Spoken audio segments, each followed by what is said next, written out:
नमस्कार प्रिय दर्शकों, कैसे हो। उम्मीद करता हूँ कि आप सब अच्छे होंगे। एक बार फिर से हमारे YouTube चैनल गंगा ज्ञान दर्पण में आपका स्वागत है। आज मैं आपके सामने बहुत ही ज्ञानवर्धक कहानी लेकर आया हूँ और बहुत ही ज्ञानवर्धक प्रसंग है। दो मेंढकों की कहानी। आज आपको इस कहानी से सीख मिलेगी। अगर हम मुश्किल से मुश्किल परिस्थितियों में भी संयम बनाए रखें और हिम्मत ना हारें तो उसका परिणाम क्या मिलता है। तो प्रिय दर्शकों, वीडियो के अंत तक बने रहना और हमारे YouTube चैनल को सब्सक्राइब कर लेना और बेल आइकन दबा लेना ताकि आगे की वीडियो आप तक पहुंच सके। एक समय की बात है, दो मेंढक थे जिसमें एक पतला था और दूसरा मोटा था। दोनों जंगल के एक छोटे से तालाब में साथ साथ रहा करते थे।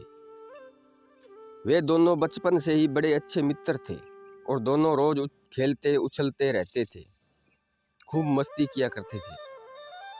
उन दोनों को ही तालाब के आसपास के इलाकों में जाकर घूमना अच्छा लगता था। एक दिन ऐसे ही साथ घूमते घूमते दोनों जंगल के बाहर एक खेत में पहुंच गए। वहां उन्होंने देखा कि एक ग्वाला अपने गाय से दूध निकाल रहा था। उन्होंने पहले कभी भी ऐसे दूध निकालते हुए नहीं देखा। ग्वाले ने दूध निकालकर एक बाल्टी में भरकर रख दिया।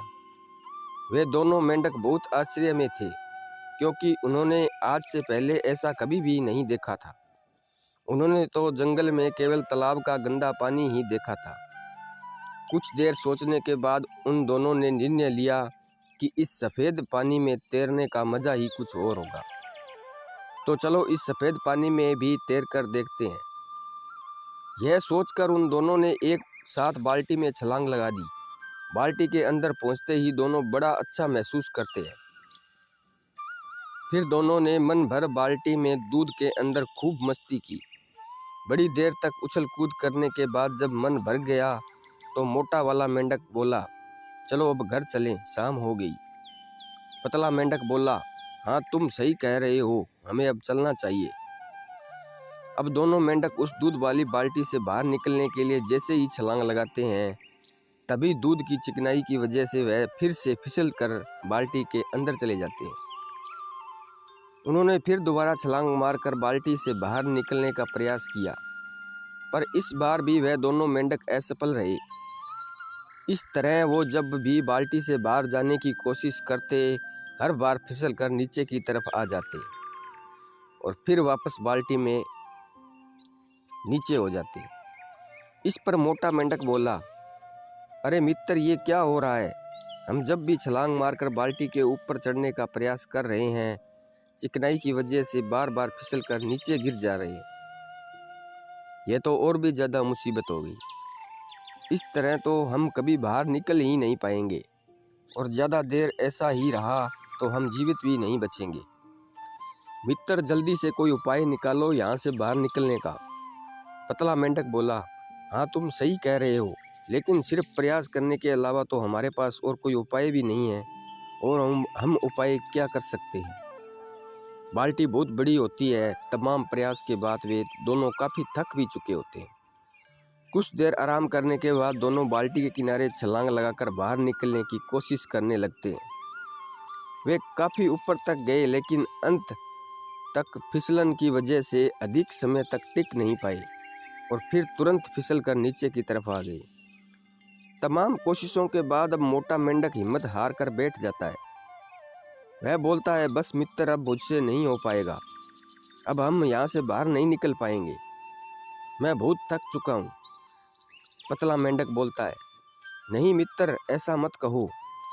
यूँ हिम्मत मत हारो, प्रयास करते रहो। जरूर हम इस बाल्टी से बाहर निकल जाएंगे। अभी हम पूरी तरह थक चुके हैं, तो चलो हम ऐसे धीरे धीरे तैरते रहते हैं।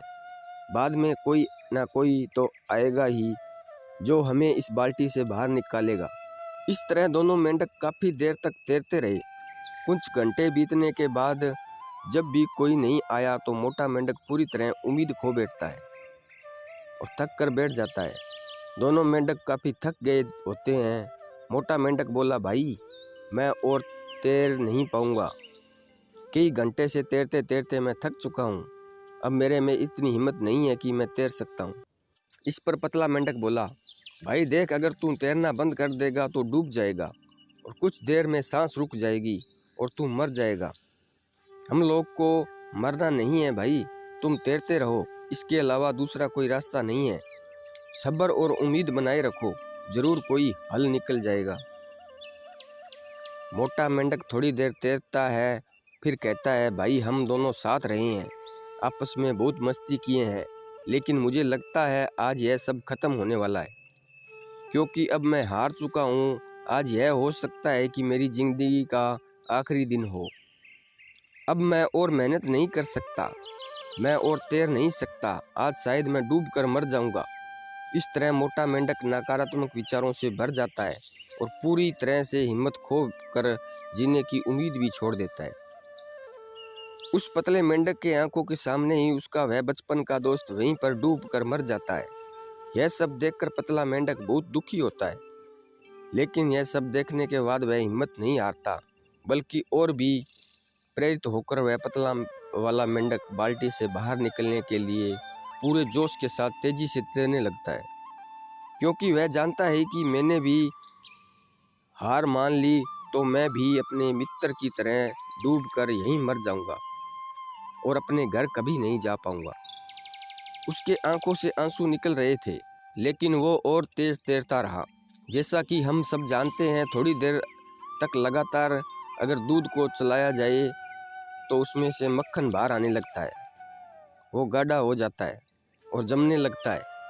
ठीक उसी तरह मेंढक के लगातार दूध में पैर चलाने की वजह से उस दूध में से मक्खन बाहर आने लगता है। कुछ और घंटे बाद दूध जमने भी लगता है, दही जैसा आकार लेने लगता है। दूध के जमने और मक्खन के बाहर आ जाने से मेंढक देखता है कि दूध काफ़ी गाढ़ा सा हो गया। अब वह पहले जैसा चिकनाई वाला भी नहीं रहा।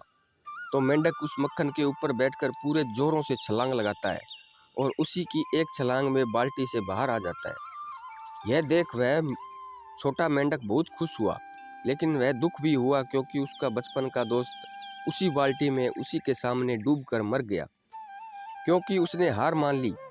अगर वह थोड़ी देर पैर चलाते रहता और हार नहीं मानता तो आज वह भी मेरे साथ होता। उस दिन वह मेंढक समझ जाता है कि अगर पूरे मन विश्वास के साथ मेहनत किया जाए तो इस दुनिया का कोई भी काम मुश्किल नहीं है और सब कुछ आसान है। वह पतला मेंढक बाहर निकलने के बाद जंगल जाता है। जंगल में जाने के कुछ दिनों के बाद वह मेंढक एक लेडी मेंढक के साथ शादी कर लेता है। शादी के बाद उसके बच्चे होते हैं। वह अपने बच्चों का नाम अपने उस मोटे मेंढक के दोस्त के नाम पर रख लेता है और रोज़ अपने बच्चे को यही कहानी सुनाता है और उन्हें प्रेरित करता है। तो प्रिय दर्शकों, इस कहानी से हमें यही सीख मिलती है कि अगर आप किसी भी चीज़ को दिल से चाहो तो पूरी कायनात उस चीज़ से मिलाने की कोशिश करती है। इसलिए आप लगातार मेहनत करते रहें और अपने सपने को जिंदा रखें। आप ज़रूर एक दिन अपने मंजिल तक पहुंच जाएंगे। तो प्रिय दर्शकों, आज की कहानी कैसी लगी? उम्मीद करता हूं कि आपको अच्छी लगी होंगी। तो मिलते हैं अगली कहानी में, तब तक अपना ख्याल रखना। जय श्री कृष्णा। धन्यवाद।